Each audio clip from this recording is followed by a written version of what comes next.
On May the 11th, 2017, I put out a video called Transforming Your Insane Minecraft Builds. And in that video, I asked you to build some insane things that I could then transform using Redstone. And by May the 12th, 2017, my inbox was filled with thousands upon thousands of builds. All of them were completely ridiculous, but one that definitely stood out was this one right here. Now, as you can see, this is an upside down palace. A build that I personally have never really seen before. And I have to say, from the get-go, and from seeing the original screenshots, I was completely blown away.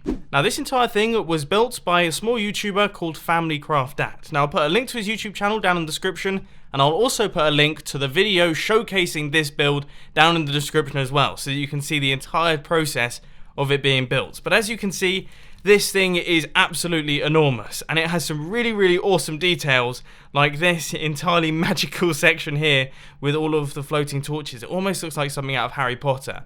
Needless to say, I'm very excited to try and transform this thing with Redstone, but I don't think I'm going to be able to do all of it in one episode, so this is probably going to be turned into a mini-series.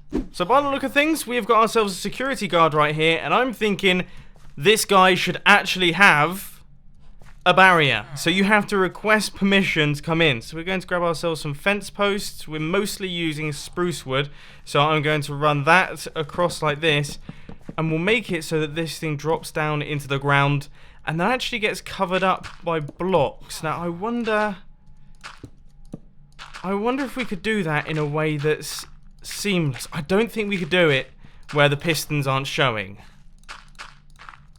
No, we might have to use some carpet here. For those of you who follow my Hermitcraft series, you might recognize the idea behind this circuit right here. Now, hopefully, if everything works out, we will actually have ourselves a functioning system when we give this thing a button input. So, let's give it a go. Wooden button, and that should retract those blocks. Okay, that's a good sign. And then we've done it straight away, so there we go. That's kind of like the idea. And then if we just grab ourselves some carpet, unfortunately there's no way to make this seamless and kind of flush with the floor so that you can't actually see all the things that are going on. So we're kind of gonna have to do something that looks a little bit like this, but that's alright. You know, we can deal with that. Except, unfortunately, the carpets pop off as the pistons retract, so I've had to replace them with stone slabs, which isn't perfect, but it looks okay. It's kind of like an extra layer of security. Next up, I want to do something fireworksy as we walk over the top of the bridge. So right now we have got these furnaces in the center of the wood as a nice bit of detail, and adding the stone pressure plates on top really hasn't made too much difference to the style and look of the thing. So we're going to run redstone lines underneath and just run them up into some dispensers on either side. That's hopefully going to make our entrance just a tiny bit more grand. Right, that should just about do it. And if we walk up here, we should be met with, well, I was about to say a bit of a fanfare, but it seems like I've made black fireworks accidentally. Or is that the darkness? How strange. Oh. Is it because... No, we're not even at a weird Y level. What's going on? After doing a quick little bit of extra crafting, that's a little bit more like it. That's what I was looking for as I come into my base. Not those black fireworks. As gothic as they were, looking quite cool, that's the entrance that I want. Okay, next up, I think... Oh, how cool would it be if we could open up with that? It looks like there is space for it. Yeah, that would be entirely possible. We drop those blocks, pull those blocks back, pull those blocks back, and then these blocks retract in the center. It's essentially a 4x3 vault door. Part 1 of the piston door has been completed, and that is the most challenging part, which is the central block retractions. Now, as per usual when building these sorts of vault doors, I'm using slime blocks. It's not the smallest redstone contraption in the world, but these are the central blocks. All the other blocks will kind of wrap in around it a little bit like this. And when we flick this lever, you can see all of those blocks drop down, and also our floor is popped back up as well so that we can walk through it okay. Good. That is a really, really strong start, because now all we have to do is retract these blocks on the sides and the blocks on the top. That's pretty simple, isn't it? Right, that should just about do it. So I've connected up this pressure plate right here into our piston door itself, and if we stand on this thing, we should see that everything opens up nice and quickly. We stand on these pressure plates and everything closes up nice and quickly. This thing is pretty awesome. Now I'm guessing that should be the entrance into this place itself, because obviously we need some way to actually get up to this thing. At this point in time, we do have ourselves a staircase, but I think obviously with this being a redstone upside down house, or at least it's soon to be a redstone upside down house, we should have some form of elevator. I've actually come up with a potentially cooler idea, which is to send up a flying machine, once again a bit like what we did on the Hermitcraft server, up through one of the towers. So it comes out of the floor and then goes up through this tower right here and takes us through into the bulk of the actual building. I think that would be really, really cool if I can actually get it to work. Okay, so part 1 has been completed. I have created a launching area right here. This is like the launching chamber. This is where the flying machine is going to be going. That's going up through this tower right here, and is going to take us through into this room inside the upside down palace. That seems like a pretty good start. I mean, I have had to break a few walls. It's not necessarily been in the most useful place, but I would say that is the best way to enter. Here comes the first test. So we hit this button right here, and that should activate our system, and now we are on the way up. Now this thing isn't the fastest thing in the world, but of course it is a two-way system, which means that we can send it back down to the bottom. But gradually we are making our way up through the launch chamber. We have now made our way up out into the open air. This is amazing. This is truly, truly awesome. I need to build more elevators like this one in Minecraft, because seriously, these beat any form of actual piston elevator that you can create. But anyway, here we go. We are making our way up through into the tower now. Hopefully it shouldn't touch any of the sides. Yeah, that's good. And eventually it should come to a stop up at this obsidian right here. Now, I have actually placed the obsidian just a tiny bit high. I would say it should probably be on that level. Down there. But still, I would say that's been a massive success. And then we hit this, and off it pops, back down to the bottom. Down it goes. I've now built the top section, which is where the actual thing arrives. So we've got this tiny little fenced off area here, and this is the slightly unglamorous entrance into the build. So I think we should probably start work on this room right here. Now, interestingly enough, FamilyCraft Dad has actually provided me with tons upon tons of room out the back of all of these walls right here to build a bunch of redstone, which is extremely kind and also extremely useful. So I'm trying my best to think about what we can do with that. The first thing that definitely comes to mind is hidden storage behind each one of those bookshelves. I mean, it just has to be done. This is like the perfect room for it. Now, this is going to be a bit of an interesting one, because each one of these bookshelves actually holds 12 blocks. So we've got the 6 slime blocks and the 6 bookshelves, which means that this thing is going to need to fire, and then the bottom one and then the top one is going to need to extend, and then the retraction should be exactly the same. But it's what's known as a smart double piston extender, and it's a tiny bit more complicated, but hopefully we should be able to do the wiring in a way that isn't too obvious from down underneath. Yeah, I'm sure we can cover that up. Circuit-wise, this thing is all completed. It was actually a little bit simpler than I was expecting. There is the retraction, and there is the extension as well. So if we grab ourselves these slime blocks right here, and also put the bookshelves in front of them, we should see that everything should get retracted down into the floor. Now, if we didn't do the first block extension when it comes to the extension part, then that thing would not move, because this bottom piston would not only be pushing these 12 blocks, it would also be pushing this piston right here, which means it would be 13 blocks in total, which means it wouldn't be able to do it. Look! Nothing happens, or at least it gets stuck down at the bottom, which isn't right. Now let's see if the top section works. So that does that, and then that extends, and that is now flush with our wall. Good, good, good. Okay, now let's see. Sweet. Okay, so that's gone well. So that is the retraction mechanism. We've got a tiny bit of redstone logic going on up at the top right here.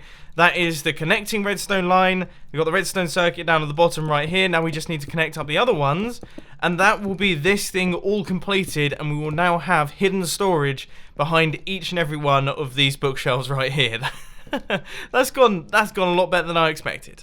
Now to actually open up these bookshelves, I think it would probably be a good idea to have some form of hidden activation device. So, I mean, I guess, hang on, if we place in a sticky piston underneath here, that's not going to extend because it's not in the right place, but if we place it underneath here, that does extend, which means that, yeah, we can turn that into a redstone torch key. Okay, so that can be the thing that activates the opening of our bookshelves. So let's do the first proper test of the system. Redstone torch. Oh, how good does that look? How good does that look? Yes. And there are all of the chests. Some of them can't be opened at this point in time, but we're going to completely ignore that because this thing looks incredible. And then if we hit the redstone torch, that will all get pushed out. All of those bookshelves pop back up. We have got ourselves a spectacular hidden storage system right there. My oh my. Okay, what next? What can come next in the library? So what I thought I would do is create a kind of isolation zone inside the library. There's nothing worse when you're trying to read a book, someone's talking or something like that, or there's like distractions going on. So I'm going to create a floating isolation box so that we can go up inside here and we can read our books in peace. Now the idea is that this thing is actually going to be super thick. So I would say I'm actually going to punch this back by 1 block. These blocks here are meant to represent soundproofing foam, so that it's like completely silent. There's no echo whatsoever. And then on the outside, it should actually look relatively normal. So we're going to surround this with the normal blocks, and then we can have like piston doors and lighting systems on the way into this thing. I think that should be quite good fun. Our isolated reading zone has now been completed. So if we flick this lever right here, we should see that we will pop up into the zone, and this is where we'll be doing all of our book readings. So as you can see, we've got the light switched on, we've got absolutely nothing else going on. No distractions or anything like that. We can just crack on and we can read our books. But then when we stand on this block, we just flick this lever, that will turn out all of the lights. Then we flick this lever right here and we drop out the bottom, and then we're back inside the regular library. Now this thing, it's maybe not the prettiest thing in the world.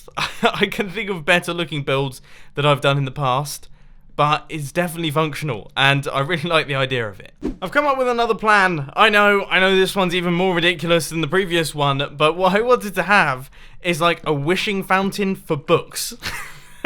Just a number of like crazy book-related ideas I'm coming up with today. The idea is that you throw in some form of diamond or some form of precious item, and it goes into this fountain that is going to be in the center of the library here, and the library will grant your wish in book form, and it will give you a book that is going to drop down, hopefully, from the ceiling. So we will put in like a dropper all the way up here. We'll put a bunch of books on the inside of it, and that will drop them down through into that area there. It would be good. It would be good if I could line it up though, wouldn't it? The redstone from the item sorter should run up like this and eventually make its way through this area right here. Now I do apologize for how dark it is. I'll quickly sort that one out. Redstone torch, block, and then redstone torch. Okay, that's looking good. And then we should just be able to run a redstone line all the way across just like this. Now obviously we are going to need a few repeaters because this thing's pretty long, but that redstone line is going to meander its way around up and through this kind of crazy redstone line that I've managed to punch out, and it's going to go into the edge of this dropper right here. So that needs to be it, and that should be everything. I don't think we're going to need another repeater. It's definitely not 15 blocks from there. And if we put in a bunch of books into this thing, I'm hoping, fingers crossed, it will work first time. If it does, I will be extremely happy. So if we drop down to the bottom... Oh! I've just thought of something. these hoppers here are going to pick up the book. I guess a simple workaround for that is to drop the book somewhere else. Maybe even try and get it to land perfectly on that block. I wonder if that will actually happen. If that could happen, that would be fantastic. Like, that would be absolutely dream scenario. Let's see if we can get that to happen. Right, if we throw in the diamond, it's going to take a few seconds. So the suspense is definitely going to build. And those blocks there, they need to be filled in. But here goes. I do feel like it should have happened by now. I definitely feel like it should have happened by now. And I've definitely concluded that something is broken here. Good news is I got it up and working. Bad news is that the book also got picked up by the system, just as I suspected. So now I've kind of come up with a new system, which maybe doesn't look quite as good, but hopefully it should work. So we'll see the item gets dropped, and it does in fact land on top of the block there, which does mean that it doesn't land in the water, which is good. It means it doesn't get picked up with the system. Fantastic. But does that look stupid? Be honest. Be honest. Does it look stupid? It would almost be better if we didn't have a fountain at all, and instead we had something that looks a little bit like this. That actually looks pretty cool. And then we have like a sea lantern in the center. That's nice. I like that. I really, really like that. I think that looks really cool. And hopefully we should also see that the hoppers shouldn't pick up the book that drops down from our dropper up at the top. Nice. Okay.